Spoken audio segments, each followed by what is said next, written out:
DSS is the flagship event of Socrates, the Strategy and Consulting Club at IIFT. It's a year-long series through which we have eminent public intellectuals, diplomats, industry leaders, and experts engage with our students in dialogue on issues such as geopolitics, geoeconomics, governance, society, and culture. The theme of today's event is India and US Managing Disruptive Transitions in Asia and Abroad.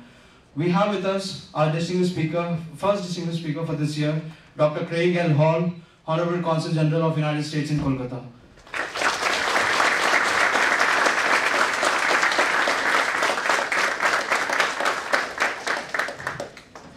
Before coming to Kolkata, he served as Deputy Political Counselor in US Embassy in Jakarta, Indonesia. Dr. Hall also served in Seoul, South Korea, Mosul, Iraq, Canberra, Australia, and Surabaya, Indonesia. He joined United States Foreign Service in 1999. Dr. Hall holds a bachelor's degree from Palm Beach Atlantic University in Florida and completed a PhD in religious studies at Baylor University in Texas with a focus on relationship between religion and politics. Thank you, sir, and welcome.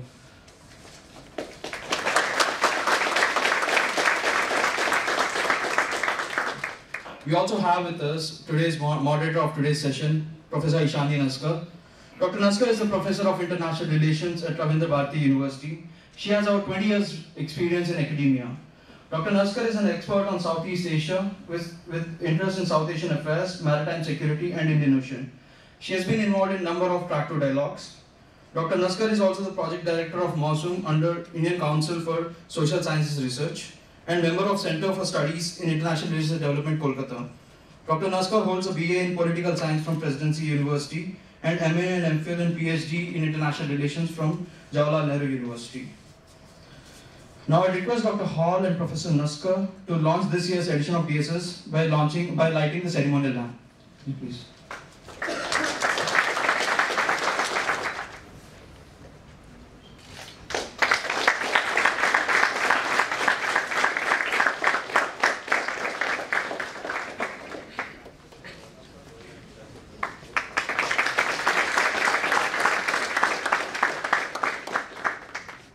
Now I request Harsha Singh, Vice President Students Council at IIFT, to welcome Dr. Hall with a bouquet and invite him onto the stage.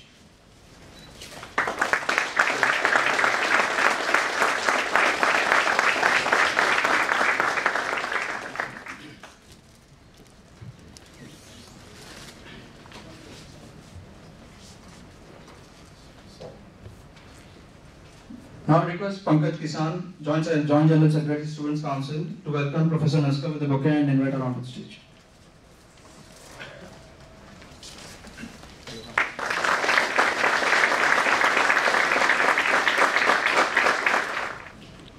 Now I request Dr. Naskar to give a brief introduction to the theme of the event to kickstart this sessions.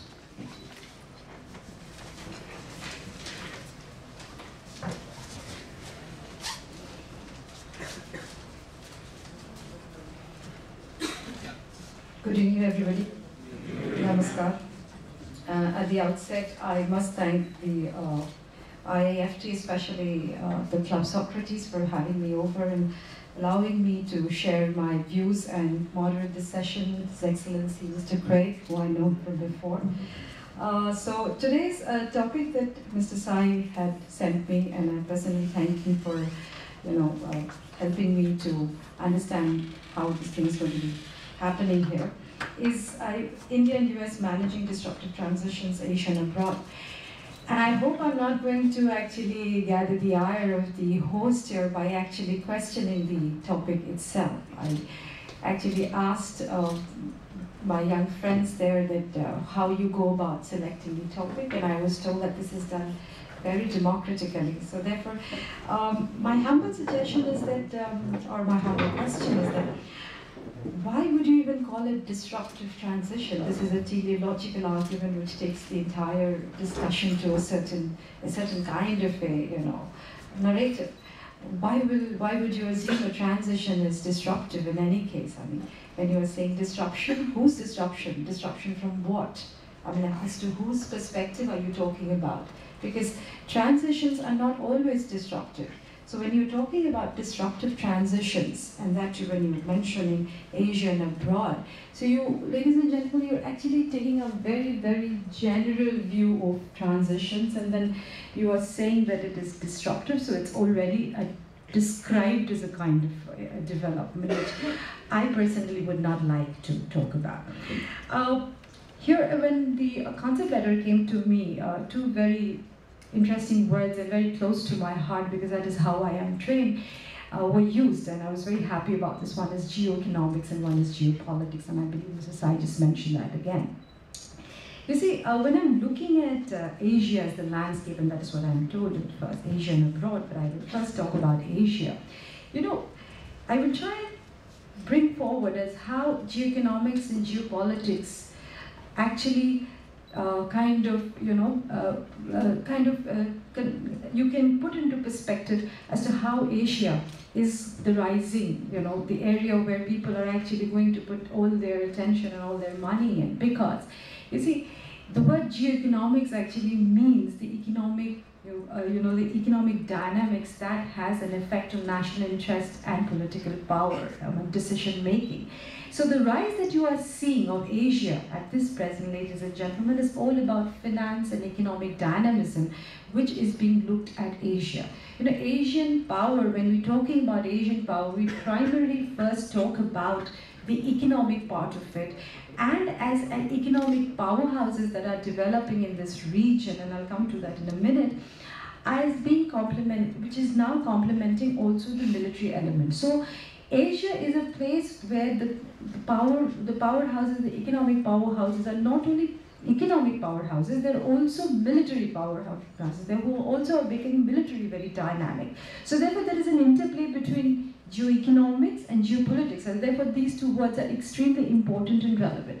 Now the question is, how does the rise of Asia have global implications? What are the transitions that you do? Is it a transition? Yes, definitely it is a transition, and the power is shifting, transiting from the Eurocentric, kind of narrative paradigm to a non-Eurocentric, to an Asian paradigm, to an Asian narrative. So therefore this has a lot of implications in terms of policy making, in terms of strategy making, in terms of how the global structure will also be restructured. There are now issues where Asian countries are actually demanding the restructuring of global financial institutions, global economic institutions, even global supranational institutions like the United Nations. You're having India vying for the United Nations Supreme Council, Security Council.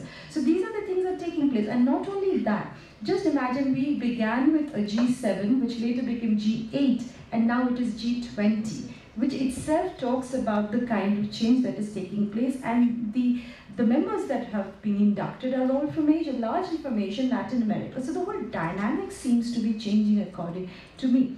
And the creation of the BRICS and AIIB, to me, is actually the coming in of an alternative setup that I'm talking about in terms of global implications of the change that we are seeing, the transition we are seeing. And I, for some reason, wouldn't like to call it disruptive. History is full of transitions. So what you term as disruptive is how you see it, as to whom's disruption is taking place. That is the reason why I question why you're putting the term disruptive all at all. And yes, natural question is that who is going to lead Asia? It needs no rocket science to understand that there are two powerhouses here. One is China and one is India. There are a number of statistics which shows by 2050, China owned by India are going to become the global, economic powers. Of course, there are a lot of other interpretations whether it will actually unfold into a fairy tale or not. There are questions, I'm sure that there are a lot of questions about it that will come. But the question is whether there really be a China-centric system or not. If we look from the American perspective, the question that should really take away the, they should be worried about is whether it will become a China-centric, even in Asia, whether it will become a China-centric system. I'm not even talking about global implications, There, the thing is, I see that it is probably not as hunky-dory what seems to be, because China, there is also India, as we know, which is coming. We are also going to be one of the economic powerhouses. And don't forget about Japan. Don't forget about other regional blocks like ASEAN. Don't forget about, these kind of sub-regional arrangements, which will do a balancing act. So therefore, immediately or even in the immediate future, having a China-centric system perhaps is not something that is going to look into. And therefore, even militarily, if you're talking geopolitical terms, there are going to be situations where there will be combination and permutation and combinations of alliances, friendships, treaties and agreements. So you will not have a very structured system. It will not be a bipolar system. It will not be a unipolar system. But definitely Asia is going to see a multipolar system, where India, China, Japan, according to me, are going to be the major players, followed by regional blocs and other middle-layer players.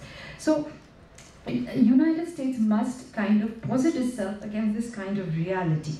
So I'll get to the last bit of my talk, as I'm supposed to be talking, in a very limited form because of dearth of time, is how do I see Asia unfolding given this kind of realities? There are a lot of possibilities what I talked about, but there are a lot of problems about. What about the actual and the potential challenges, geopolitical and geoeconomic challenges?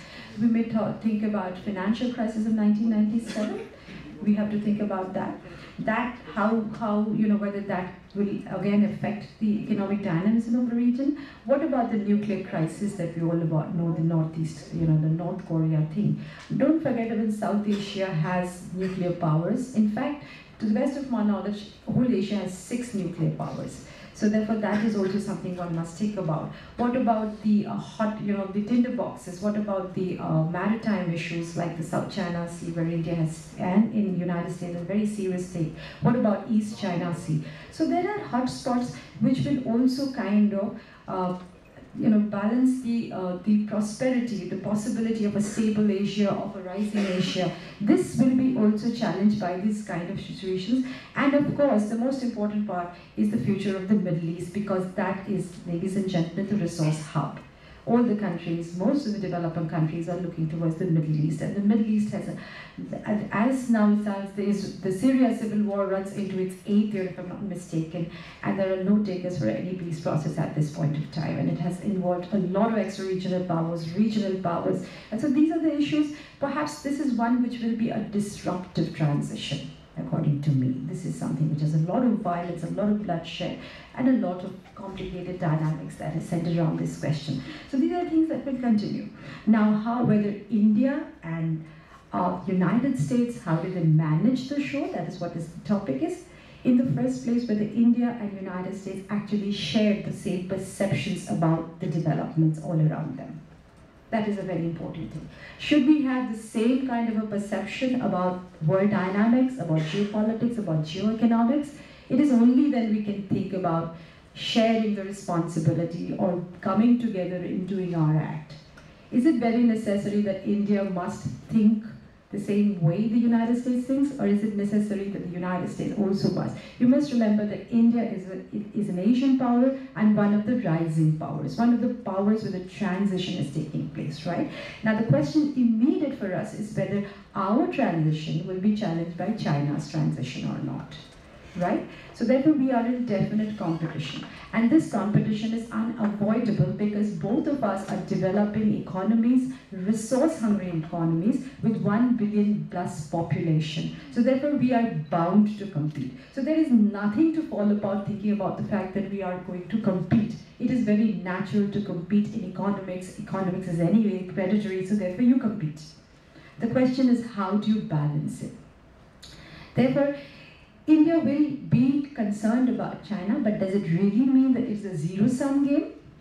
Not a zero-sum game, according to me. The whole understanding is that in Asia there cannot be a zero-sum game because nobody can afford to go in direct conflict, given the amount of interdependency that is folding at the regional level and also at the global level. So therefore, India has a lot of potential, especially in areas like Indo-Pacific, which is now a very dynamic place. India is engaging with its neighbors, especially Southeast Asia, East Asia. We have the present government actually trying to engage with various parts of the world.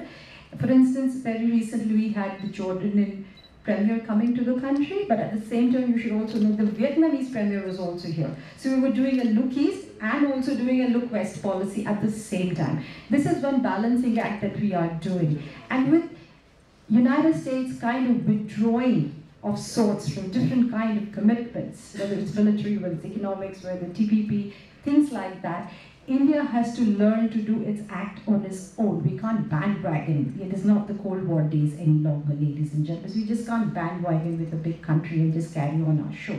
So we will do our things ourselves. And China is our neighbor, and therefore we must learn to live with our neighbors in our own dynamics. That is the most important, the most important lesson of the day, that we must survive it. We cannot change our neighbors. We know how to do it. So therefore, my submission is that India will obviously have responsibilities in this region. India will also have responsibilities to the global order, but that necessarily does not mean that India and United States will be falling into one basket about everything, but also there are concerns that they will share together. For instance, terrorist activities is something one we would all look about. There are going to be differences, and I'm sure the questions would come from you all. What are the questions about the economic policies, the present dispensation of United States? So therefore, these are issues. We will be doing our balancing act, and I'm sure we will be able to handle our own transition in our own way. I think I'll stop that and I'll hand it over to the rest. Thank you.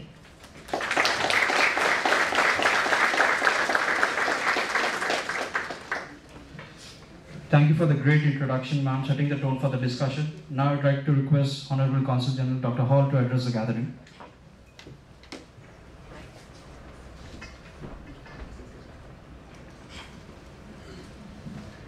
Good evening. Good evening. It's a pleasure and an honor to be invited to IIFT to participate in this speaker series. Thank you for including me and thinking of me.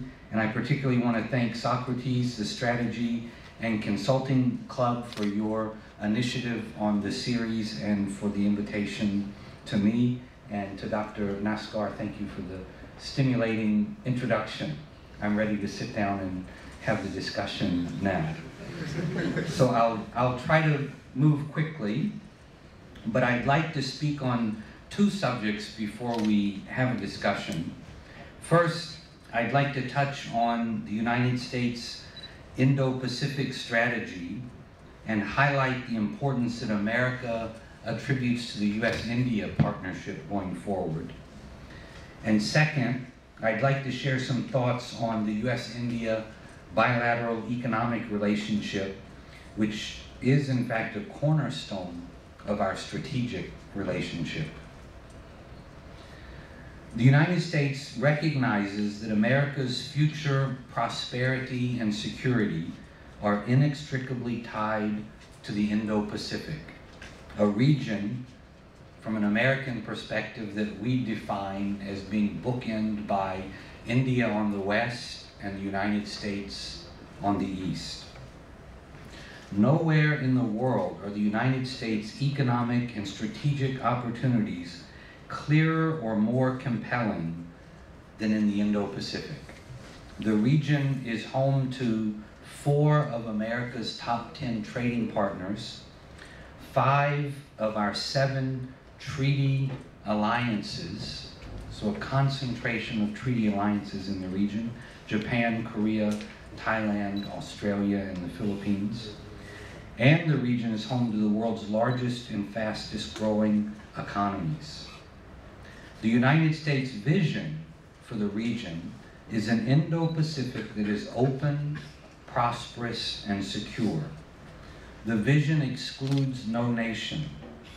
America seeks to partner with all nations that respect national sovereignty, fair and reciprocal trade, and the rule of law. Particularly, America's vision means these 4 things: ensuring the freedom of the seas and the skies, promoting market-based economies, supporting good governance and liberty, and insulating sovereign nations from external coercion. President Trump has identified this vision as of vital importance to the United States. When America looks at the Indo-Pacific, India is a vital partner. Secretary of State Rex Tillerson recently said, quote, "The emerging Delhi-Washington strategic partnership stands upon a shared commitment to upholding the rule of law, freedom of navigation, universal values, and free trade. Our nations are two bookends of stability on either side of the globe, standing for greater security and prosperity for our citizens and people around the world." He also, in that speech, looked ahead 100 years, he said, and said that for America, its relationship with India was the most important relationship to get right in the next century. The U.S. Indo-Pacific strategy reflects the growing range of shared interests between the United States and India. It's a natural complement to India's Act East policy. The Pacific and the Indian Oceans have linked our nations for centuries. The U.S.-India strategic partnership is designed to strengthen both countries and to have a beneficial impact in the region. It rests on our shared interest in ensuring that the rule of law and democratic principles are reflected in a rules-based order. We want to guarantee freedom of navigation, overflight, and commerce, and ensure that territorial and maritime disputes are resolved peacefully and in a manner consistent with international law. We want to promote economic connectivity through private sector-led growth, free and fair trade, the use of responsible debt financing practices, and the transparent development of infrastructure. And we want to preserve regional stability and security, prevent the proliferation of weapons of mass destruction, and eliminate the scourge of terrorism. These are all things that both India and the United States want. The United States welcomes India's leadership in this venture as partners bolstered by conviction and working with like-minded nations on a regional architecture to ensure that the Indo-Pacific, in the words of Secretary of State Tillerson, is increasingly a place of peace, stability, and growing prosperity, rather than one of disorder, conflict, and predatory economic policy. Our cooperation in defense and counterterrorism has been a key of the U.S.-India partnership. U.S. defense companies are already investing in India, producing components for complex defense systems. Our Defense Technology and Trade Initiative and the U.S. designation of India as a major defense partner are designed to strengthen the U.S.-India defense cooperation, including opportunities for co-development and co-production. India has an opportunity to present itself as a place for U.S. and other multilateral companies to base their operations for business throughout the region. That is, under the right circumstances, India could become a regional hub for global business. This brings me to the long-standing U.S.-India economic relationship, which is a crucial factor driving greater security and prosperity for our peoples. The U.S. trade and investment relationship, or the U.S. trade and investment relationship with India continues to grow. There are some 600 American companies now operating in India.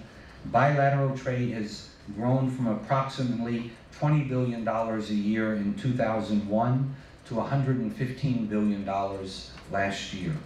Of course, given the size of our respective markets, there's still plenty of room to expand these numbers.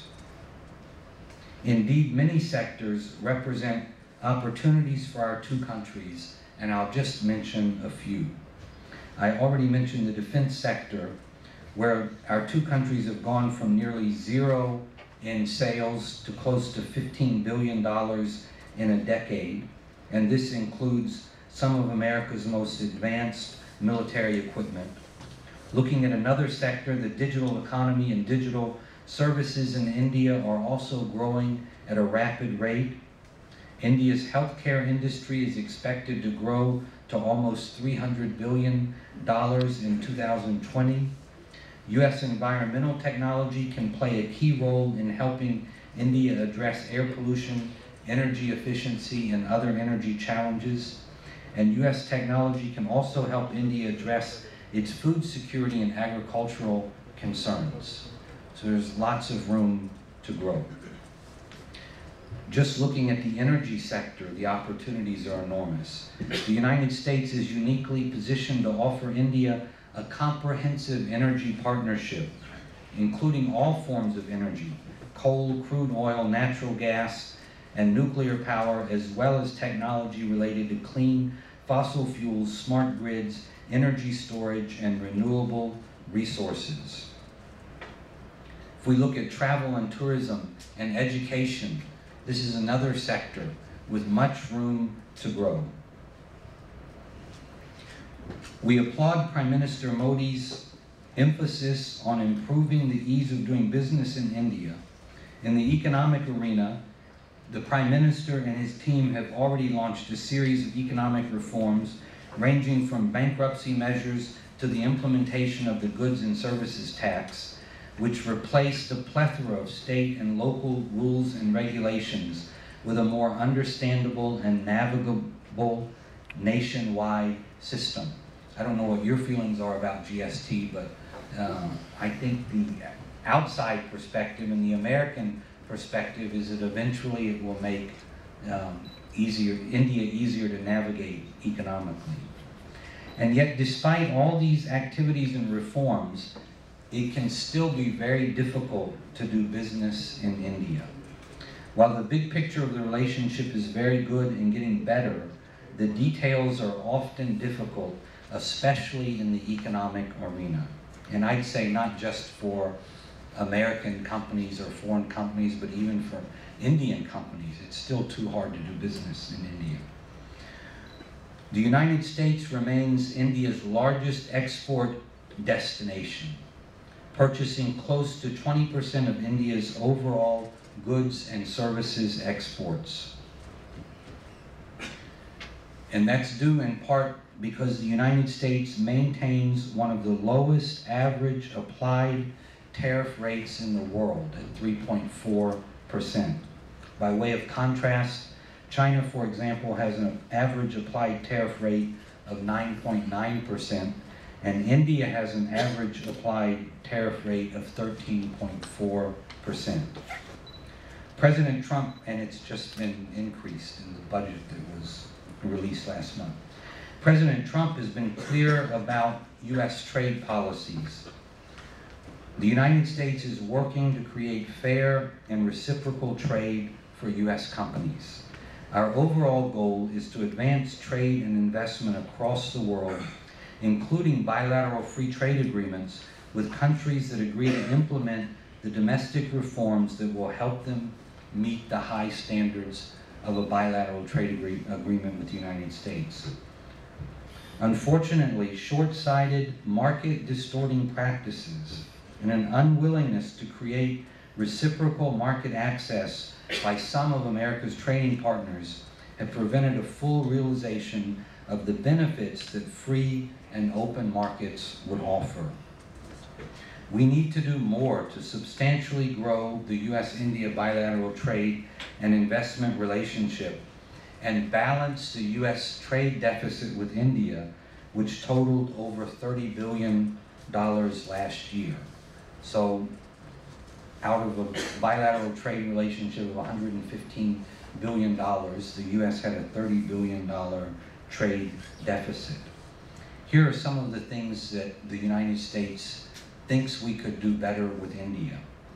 In the agricultural sector, the United States is concerned about market access restrictions for U.S. dairy, poultry, and pork exports, as well as restrictions on the exports of fruits, such as cherries and strawberries.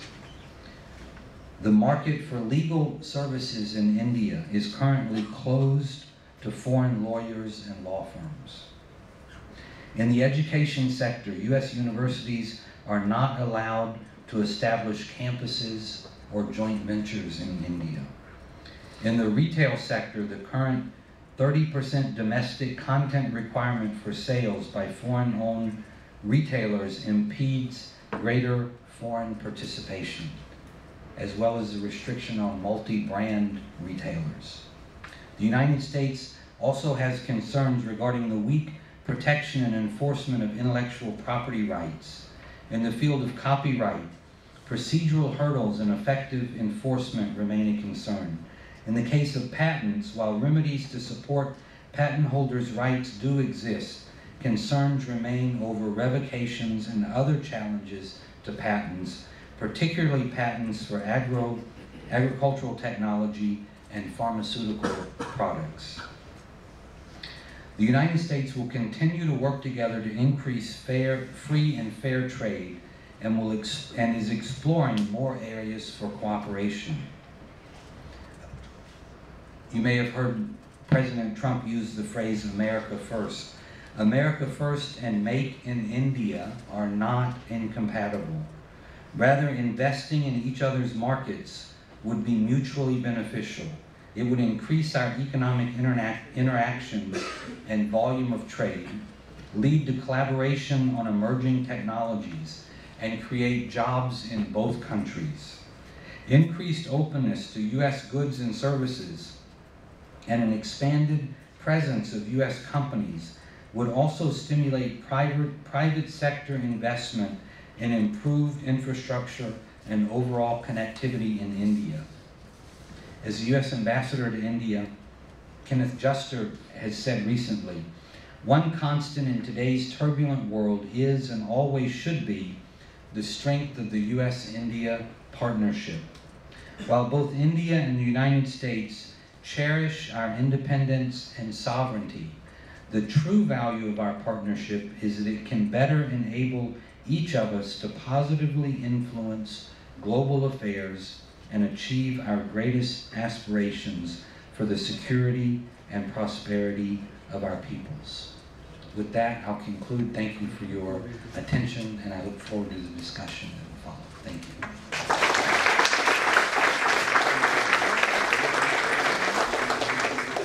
Thank you, Dr. Hall, for a great address. You touched upon a lot of concerns that we as a students of a foreign trade institute have had, and international trade is such an important aspect of our studies that we do here. And so now we'll move on with the discussion with a dialogue with Dr. Naskar and Dr. Hall.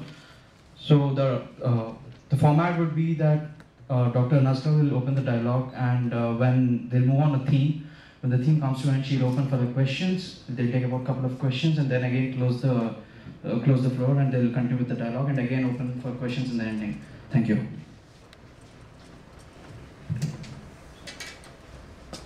For your comprehensive talk about actually how US-India bilateral relationship should move. And I'm particularly excited about your mention of the Indo-Pacific strategy.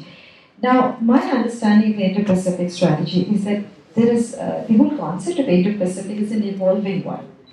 And, in an evolving situation, putting all your eggs in one basket and expecting a lot of returns in terms of economic cooperation, defense cooperation, as, I think it's putting too many things at the same time too early.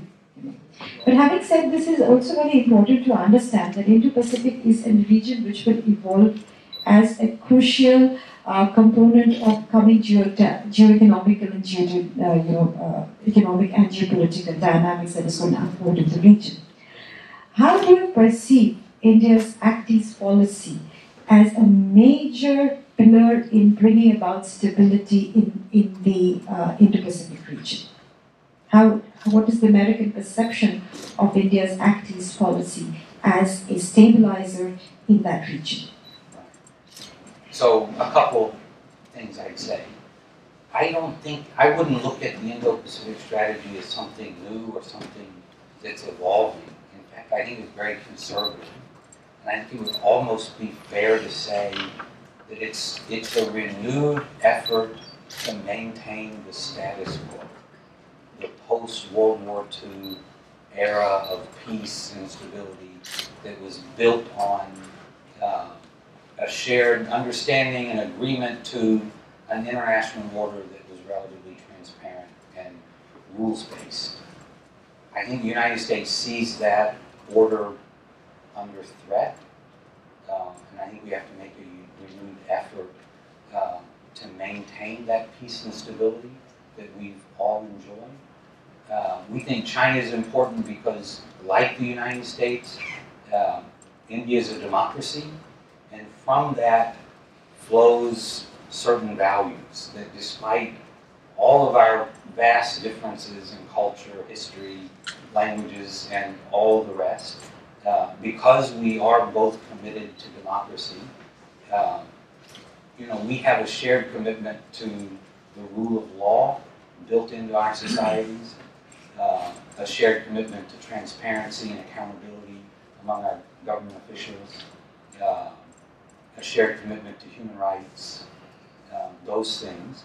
And so the United States thinks that India would be a very good influence in the region, that the values that India holds would be a very good influence in the region, along with the influence of the United States and Japan, Australia, and other countries who also share those values. So I am now, I would rather take forward this conversation and say, having said the fact that it was really that India is seen as a very benign power and India is a responsible power, do you really think that the countries of the region, the middle powers, the ASEAN countries, who really are very important in that part of the region, they view India uniformly in the same manner? Do you think the threat perceptions are the same? Do you think they are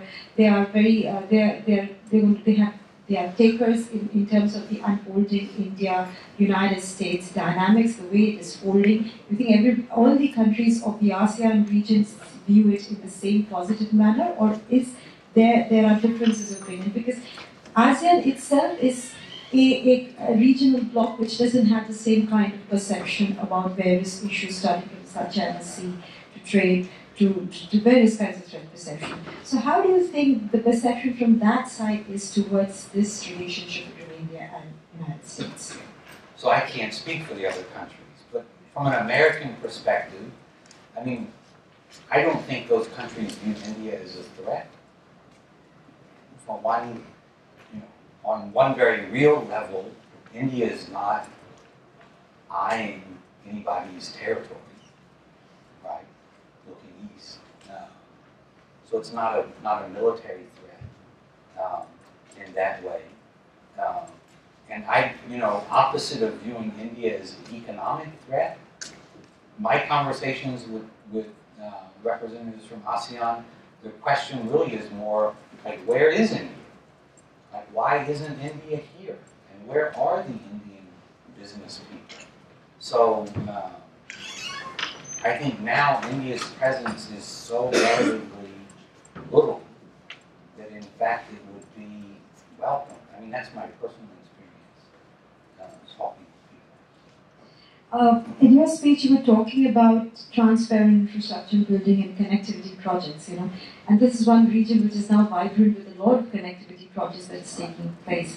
So how do you foresee India-US relationship in trying to build up connectivity as a counter to the OBOR and the BRI? Is there a possibility that we will have connectivity projects, and how far we can take this forward? Yeah, so we're United States, India, Japan, actively looking at this, because one of the threats to the region is predatory lending, which China is doing in countries like Sri Lanka, in Bangladesh, in Myanmar. And we think in the long term that's not good for those countries' sovereignties and not good for their economies. And we know that there's a better way. Countries like India and the United States, we know that there's a better way. But we have to mobilize ourselves. You know, China's a state-led economy, so it's not a market-based economy. You know, so the government's making strategic decisions about how to spend its wealth that aren't necessarily economically sound, but might have other benefits. The United States thinks that there's actually more resources in the private sector, and that if a good economic case could be made for a connectivity project, that there's private sector financing available, more private sector financing available than government financing. But we have to be smart about it, we have to plan for it. So in fact, India, the United States, Japan, Australia, we're actively talking about how to do that. And we do have other mechanisms, existing mechanisms that we could better coordinate. The World Bank, the Asian Development Bank, and these are institutions that have set a good record of demanding high levels of transparency and accountability and all of that. And it may be a bit slower, and it may not be as efficient. It's like democracy is not as efficient as a dictatorship, but in the end it's more resilient, and on the connectivity front we think would make better economic sense. So I think now we're engaged and looking for ways to expand those kinds of problems. Your Excellency, while it is true that we have a lot of scope what we can do, but the reality is that there are a different kind of a world order is also holding, which we cannot deny. And I think the BRICS and the IIB is one place where a lot of activity and a lot of dynamism is taking place.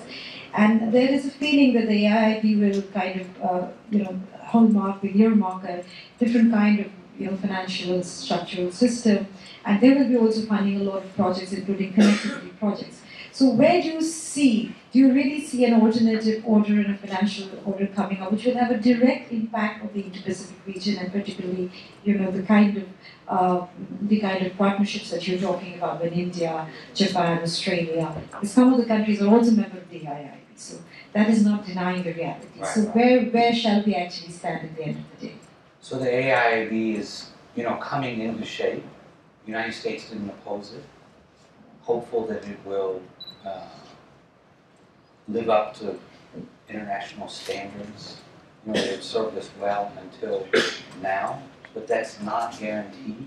But we really think that if we give countries that are in need of infrastructure projects, they don't want to be victims of predatory lending either.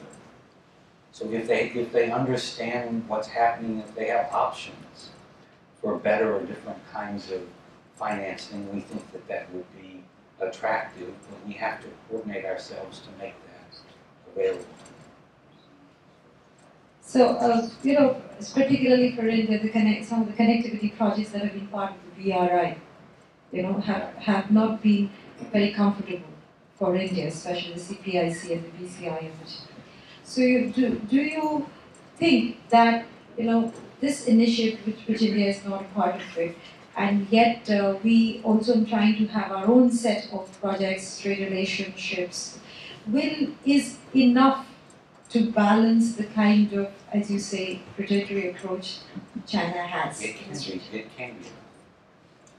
I mean, the United States is by far the world's largest economy. India is the world's fastest growing major economy. Japan is the world's third largest economy.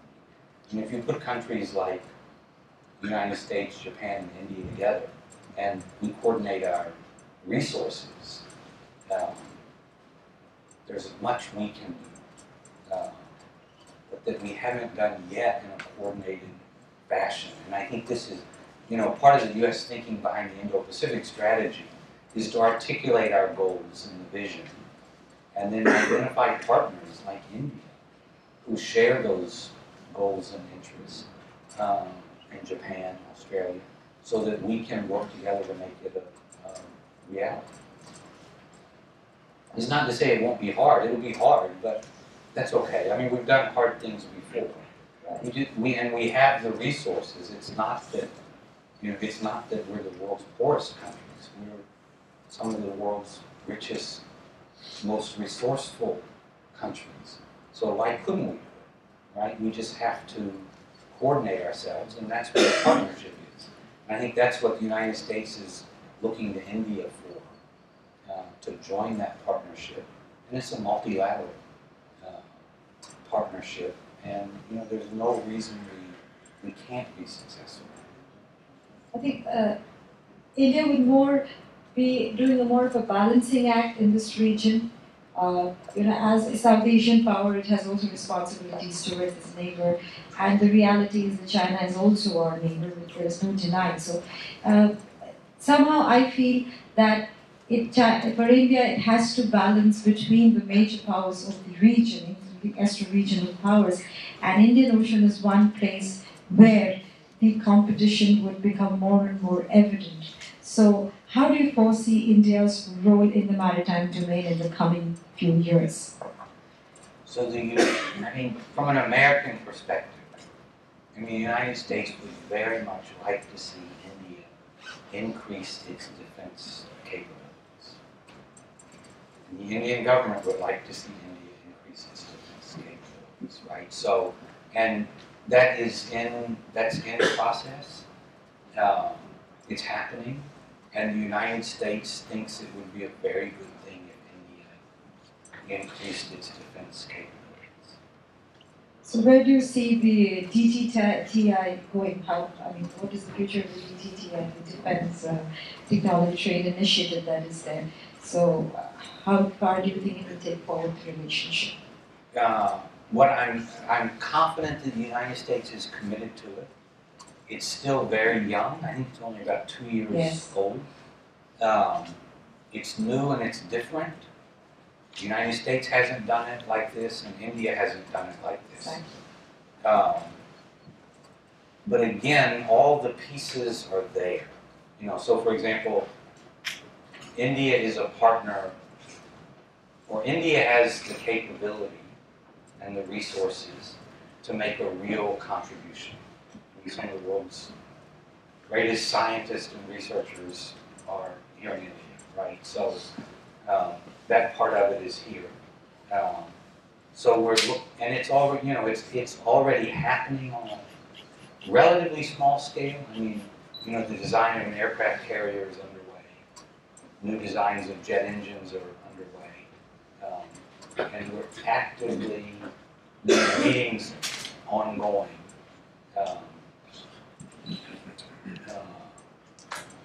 Looking to add, to flesh out that skeleton and to make it more robust. And I think on the American side, we're excited about the potential.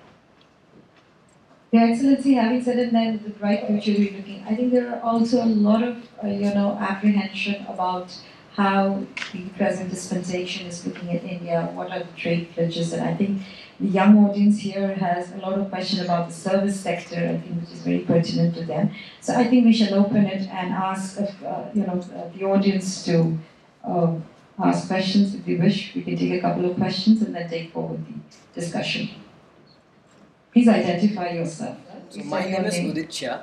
So US has very clearly identified their Indo-Pacific vision and have articulated their vision of increasing strategic tie-ups with India.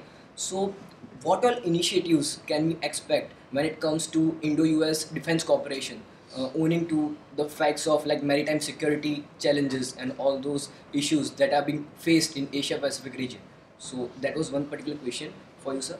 And ma'am, what all implications will India have as a leader in Asia-Pacific on seeing this strategic articulation and such optimistic vision of US for increasing tie-ups and multilateral engagement with India? So, thank you. Anybody else would like to? We can take one or two questions. You can. It did not necessarily be related to the present theme. You can also have your set of questions that you think are relevant to this discussion. Yes, please. Good evening, ma'am. Good evening, sir. My name is Abhishek Kumar Singh. So recently, just few months back, we saw US launching a 100-year plan for India, and India is the only country which has been honored with this. And also, US coined the term of Indo-Pacific instead of Asia-Pacific. And America is saying India as one of the major strategy partner for controlling the situation in Afghanistan, and also looking forward to a market in the Asian countries as well through India. So what are the other developments that we can see? And also America has cut down its funds to Pakistan, saying that the sources of terrorism have been there, but they have not been able to prove that. And they have been told to curb this funding to the terrorism. So what are the other developments that we can see in the future regarding these activities? That's my question. Anybody else would like to I share? have a question. Yes, please. This is that.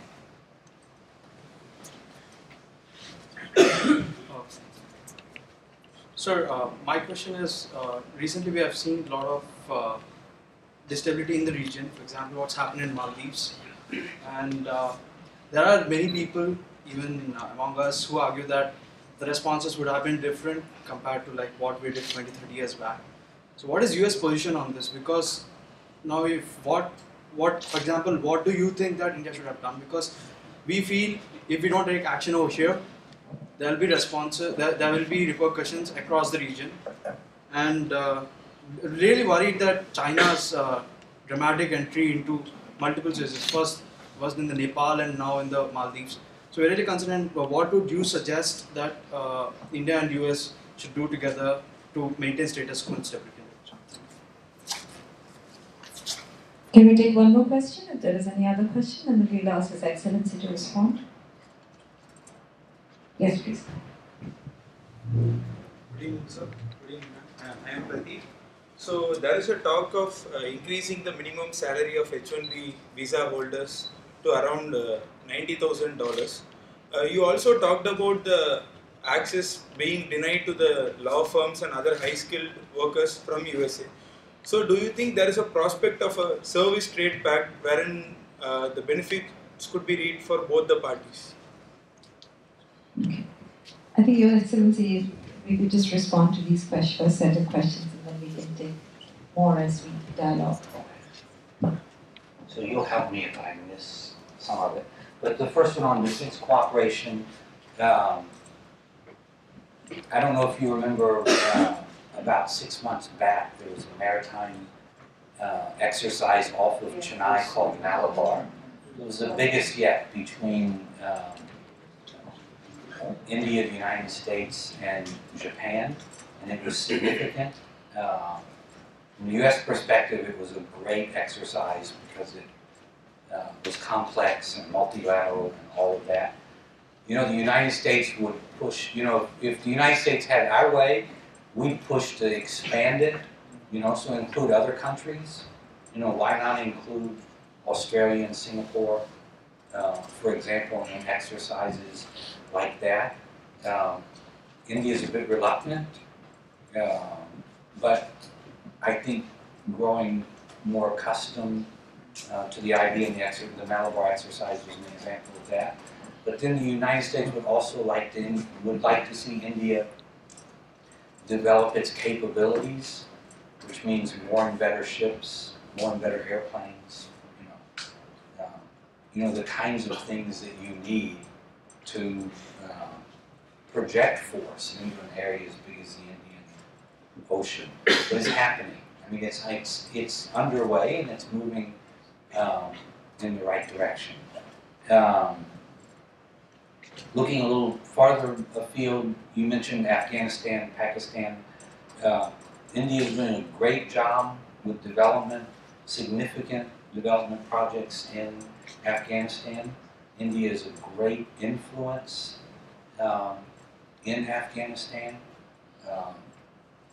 and the U.S. considers India to be a great help to making a great contribution to bringing stability to Afghanistan. And we also think, you know, India could play that same kind of role in other countries in the region, because back to my point that I made to you earlier, I mean, India is a good example because India brings with it, these shared values, rule of law, respect for human rights, and all the rest.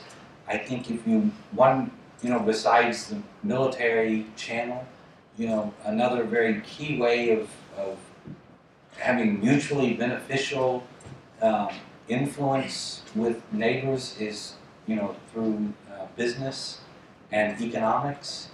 And the United States would love to see more Indian business people out, especially in the Southeast, if we're thinking in Southeast Asia, if we're thinking in that direction. Maldives, I think that's an example of what,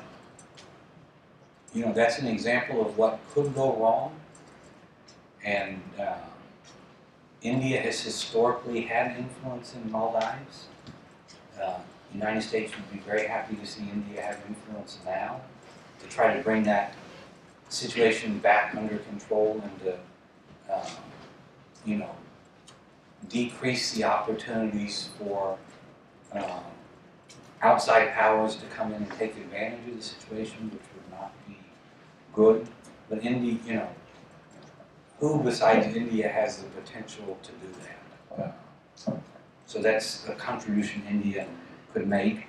And then on H-1B visas, you're right.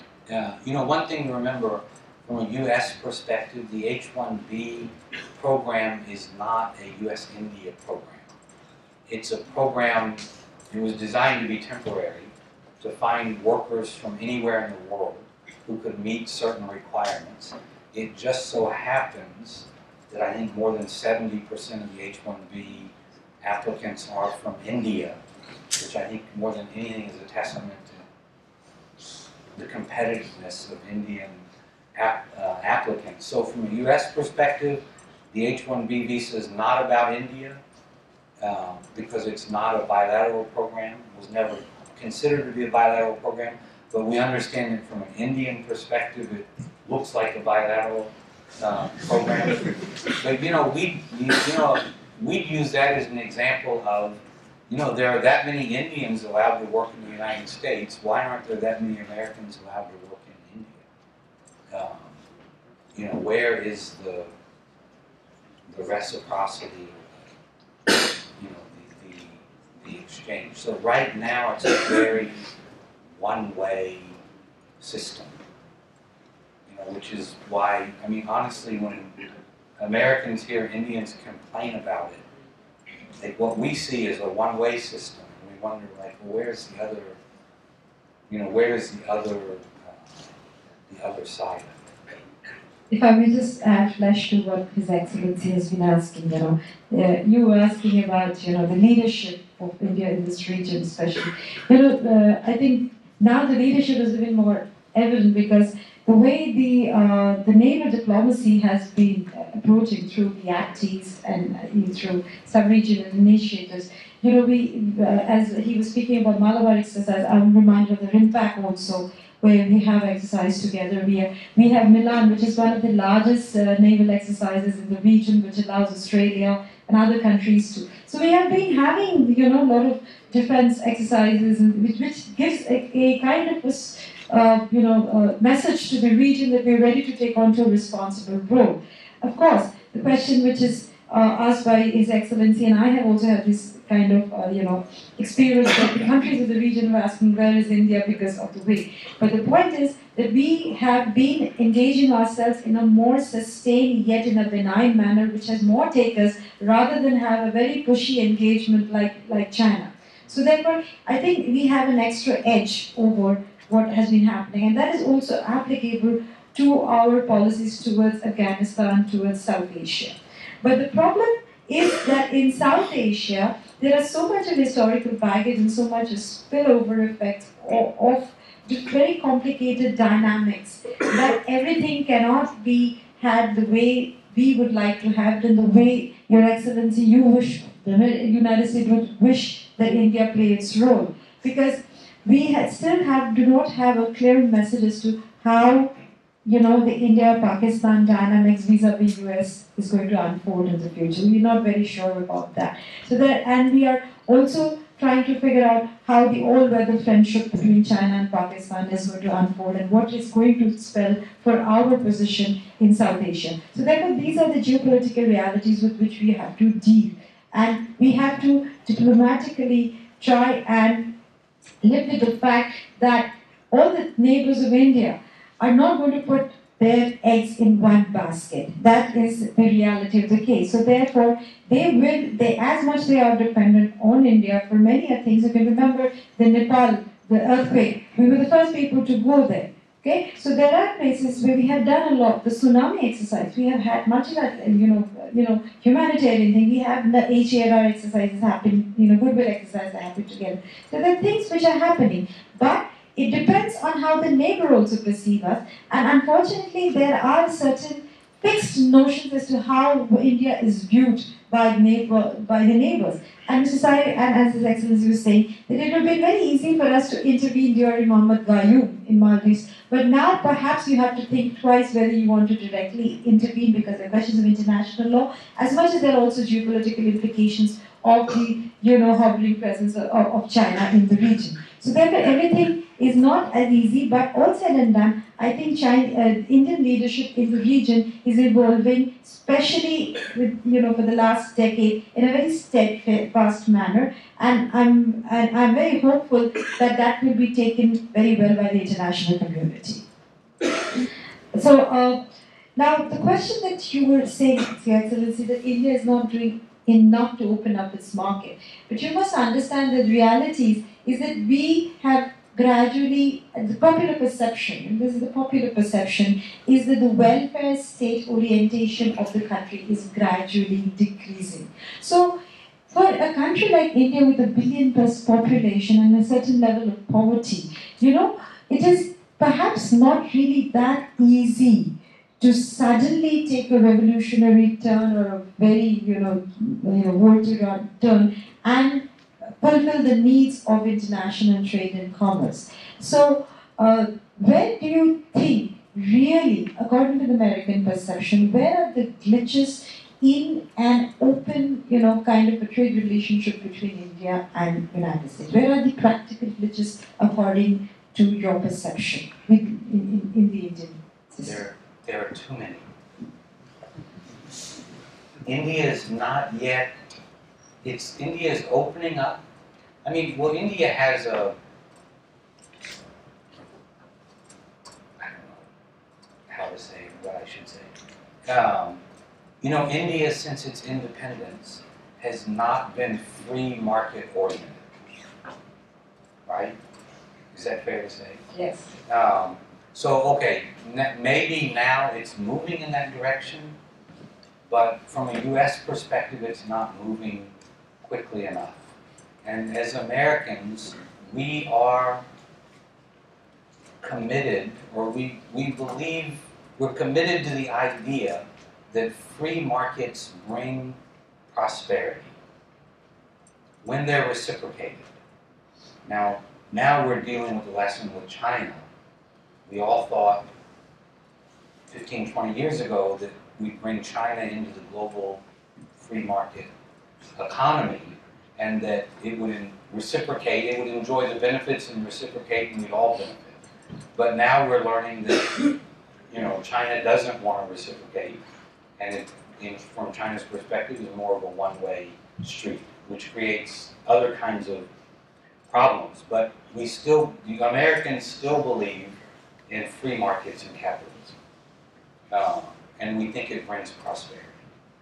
But the U.S. government's arguing with the Indian government over chickens. Why can't American farmers sell chickens in India? Why?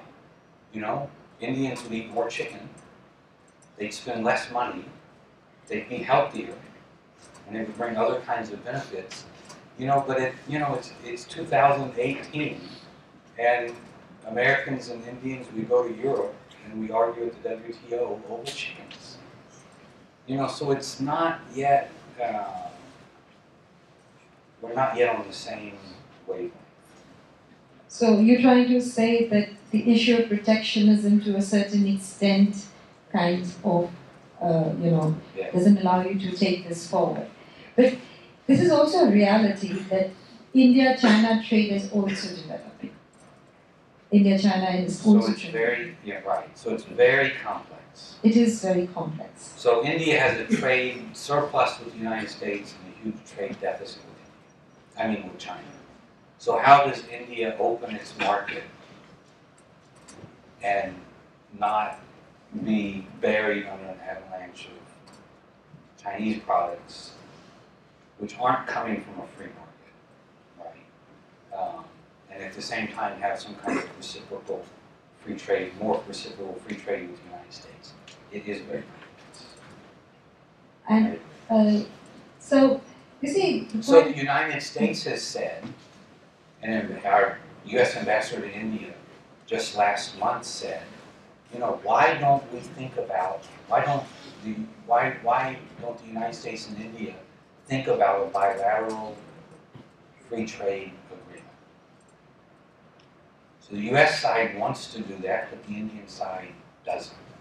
We don't even have a bilateral investment treaty now. So, we look at, from an American perspective, we look at the potential of the relationship, and we look at the importance of the relationship. But then the reality is, to actualize that potential, we've got a lot of work to do. And it starts, at a very basic level. But it's a political, at the end of the day, it's a political decision that India has to make. And in making a political decision, there are also domestic factors that have to be taken into account. The realities that has to be taken into account. So therefore, from my perspective, I think India has to do a lot of balancing act in terms of this neighborhood policy as far as with China, also with Southeast Asia. So therefore, India will take its own time in unfolding to your expectations, that I think. And I think with this we can ask with a few more questions. Maybe the faculty and also students can ask some more questions. Yes? Good evening, sir. Good evening, ma'am. My name is Shivam Joshi, and I would like to ask sir a question. You talked about free trade and liberalization being a two-way street. I, from my perspective, see it as a different two-way street. Now, a report by Angus Deaton, a social economist, showed that the wages of the blue collar or the unskilled labor in USA, inflation-adjusted wages, have actually declined in the last 20 years.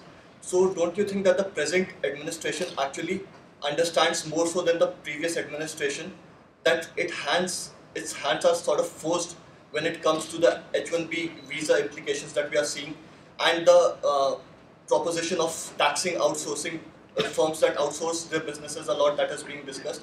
And on the same hand, from India's perspective, it's that, like you talked about, why India is still fighting for chickens, because India itself recognizes that in a country with more than 300 million poor people who live below the poverty line, and not the World Bank poverty line of $1.25, but the Indian standards of poverty line, which are much below that.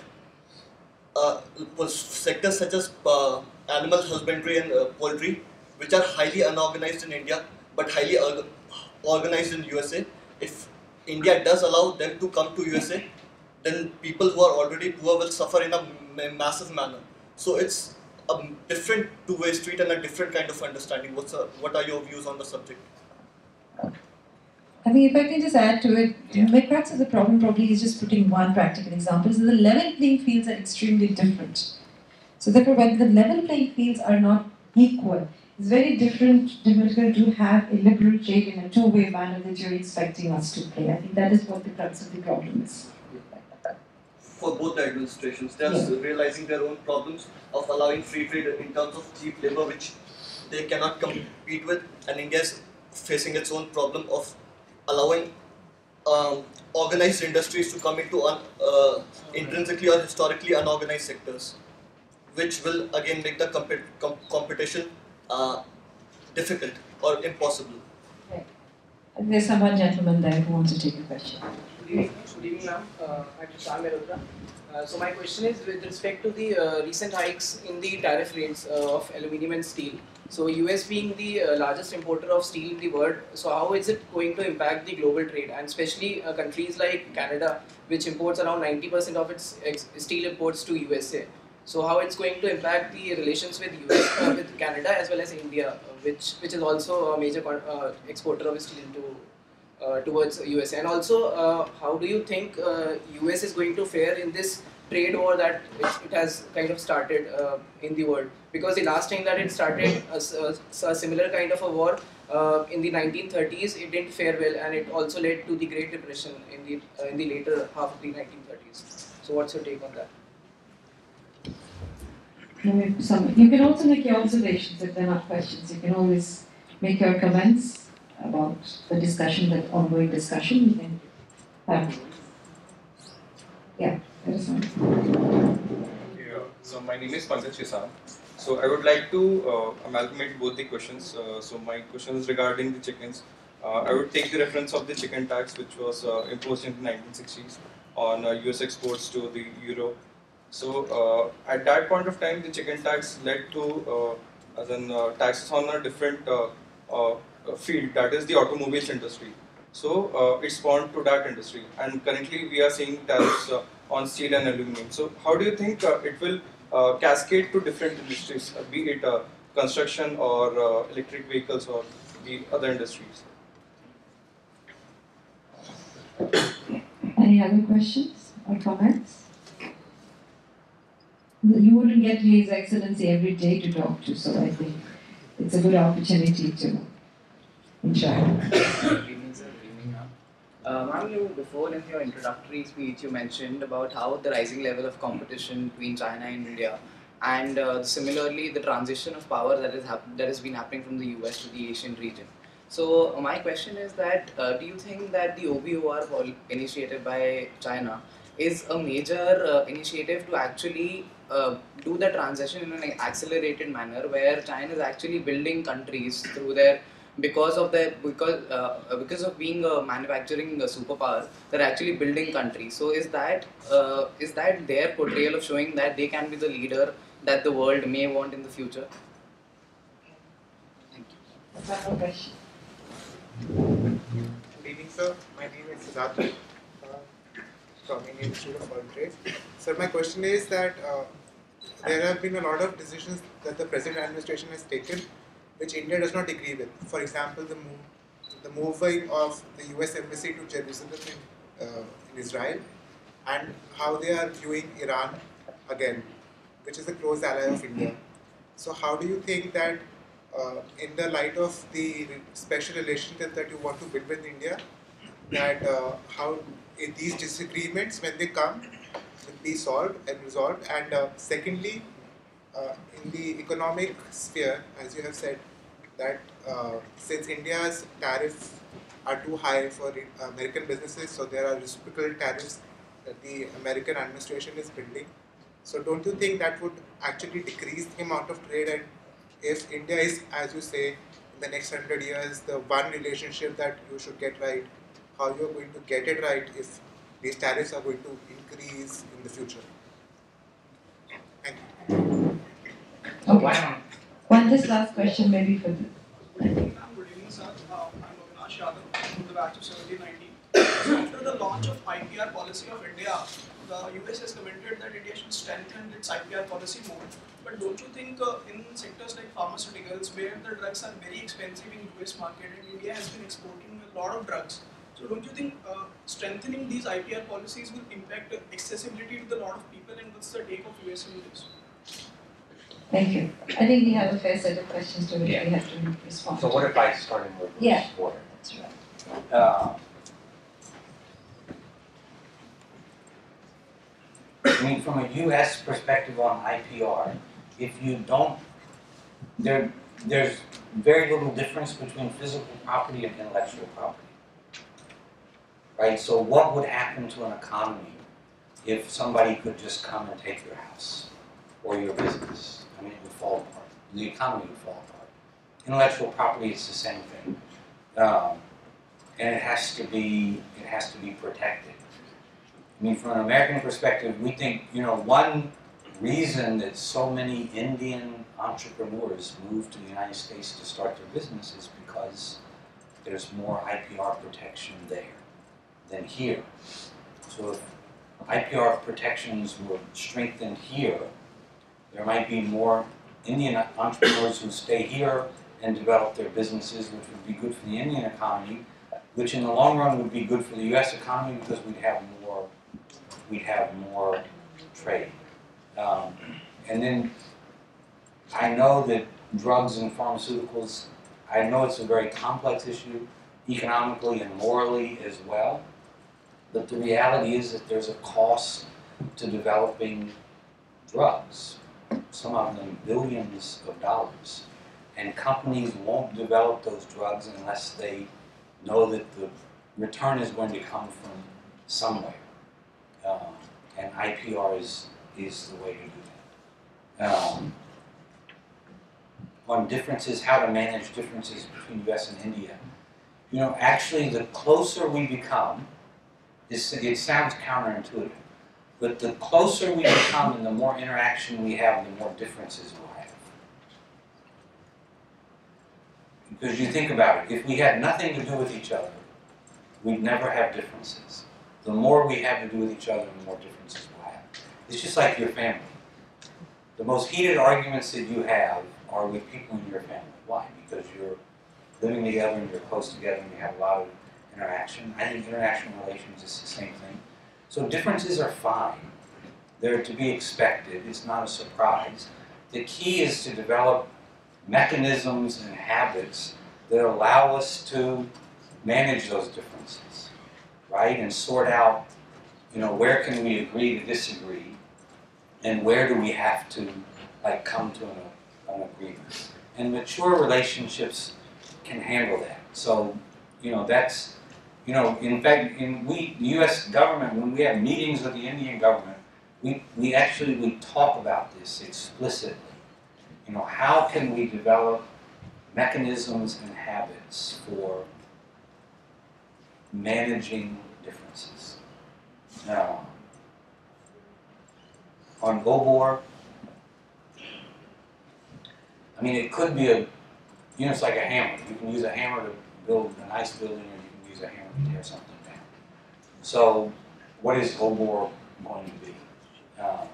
It will definitely benefit China economically and politically, which is fine. There's no problem with that. I think the question is, will it also benefit, countries along the way? And I think the jury is still out on that. On steel, I think what I'd say is, the steel market is distorted. So it's not a free market. So in that sense, I don't think from a U.S. perspective we'd call it a trade war. We'd say, there's a distorted market. So what are we going to do? There are too many governments are subsidizing steel. And too many governments have built an overcapacity of steel. So the overcapacity of steel production in China exceeds the United States' total capacity. So there's a huge imbalance. The U.S. goal is, steel is a national security priority. And currently the United States produces about 73% of its own steel and imports the rest. The goal is that the United States should produce 80% of its steel and import the rest. So that's because economists, I guess like yourselves, have figured that if the U.S. is producing 80% of its own steel, then the steel industry in the United States is viable. Less than that, it's not viable. So how will other countries respond? I don't know. So we have to wait and see. But obviously the U.S. side thought it was, a risk worth taking. Are the playing fields different? I mean, maybe, but it comes back to the idea of, do you believe in the benefits of a free market or not? So, like on the chicken side, I didn't come prepared with all the chicken statistics, but studies have been done. India has one of the lowest consumptions of protein, including chicken, in the world. And you might say, well, but that's because so much of the population is veg. But even among non-veg Indians, the protein consumption, and the chicken consumption too, is far below global average, right? So the deal that the United States is negotiating with India is that American poultry producers can export chicken to India with 100% tariff, right? So even with 100% tariff and plus shipping costs, that chicken will be cheaper than Indian chicken. So why are Indians having to pay that much for chicken? But the market is so huge that even if Indians eat all of the chicken that American poultry farmers could supply to India, India would still be below the global average on protein and chicken consumption. So the market, in this case, we'd say the market is big enough for both American and Indian poultry producers. And that the losers right now are Indian consumers, because chicken is too expensive and there's not enough of it. And so Indians aren't eating enough chicken and not eating enough protein. Now that's one micro example, and I don't have all the data and all the figures, but I guess from an American perspective, we'd ask the question like, are free markets good or not? There's one question more on Jerusalem, if I'm not mistaken. Somebody had asked. So so that's a difference in Iran. I mean, Iran is America's enemy. So like, what do you want us to do? And for good reason, Iran is America's enemy. And we think that Iran is one of the greatest threats to global stability. So what to do with a threat like that? So we don't see eye to eye, but that's okay. I mean, we keep talking and we try to manage that difference. I think there are a lot of interesting issues that have come during the discussion. I think the crux of the matter is that what are the takeaways from the unfolding India-US relationship? That there is a popular perception and there is an apprehension, and that is that the takeaways of the United States is more than what India has to take away from the United States, because perhaps there are a lot of domestic issues, including level playing fields not being equal, about poverty, as was mentioned by one of the people in the audience, domestic compulsions, political issues, which kind of, doesn't allow India to become, as you think, as free market should unfold in a way. And having said that, that is also very important to understand that India has their own way of thinking as far as geopolitical compulsions and geopolitical dynamics we're talking about. And I think this is the era where India is actually unfolding in every possible aspect, in every possible, you have relationship with the Middle East, we have relationship with the GCC countries, with Saudi Arabia, even with Iran, with whom I think the United States is frankly saying it's an enemy, but we are having our, axe to grind, so therefore we have our way to stay. So, having said this, I think it's very important to understand that India will have her own independent understanding depending on her own geopolitical and geoeconomic compulsions. And so therefore, the India-US relationship will warm, but it does not mean that we will not have our own dynamics in the way we want to do with that. And I think with this we shall conclude this session on a very optimistic note, not bad. On an optimistic note that the India-US relationship will unfold, and will be beneficial win-win situation, but it'll also give India its own strategic and own geographical space as a responsible upcoming global player in the future. Thank you very much to have us around, and thank you audience for having me for this session. Thank you very much.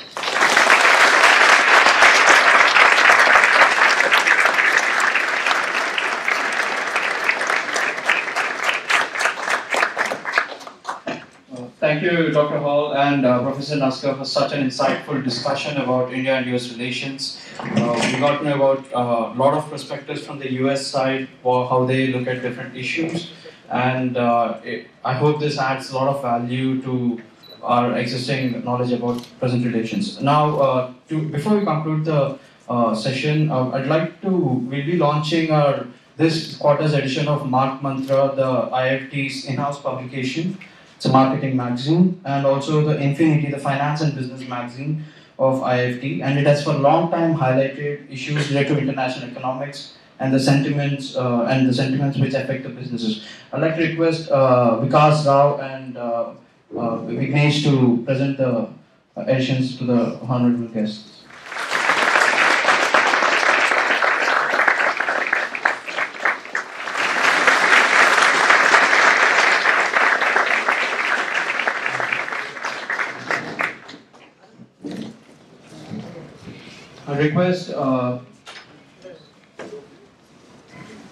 I request Akash Singh, Senior Coordinator, Socrates, to present the memento to the speaker and the moderator.